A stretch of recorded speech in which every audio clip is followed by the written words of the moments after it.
When we were designing the Freak call, the idea was to take certain elements of different calls and blend them together.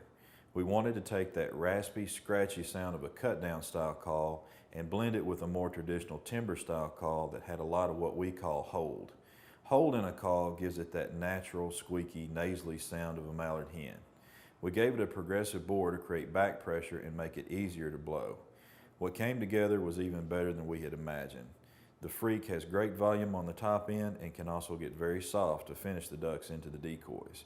I originally had another name in mind for this call, but after a few guys had tried the prototype, someone said, "Man, you need to call that thing the Freak," and the name stuck. I can honestly say the Freak is the most versatile call I have ever blown.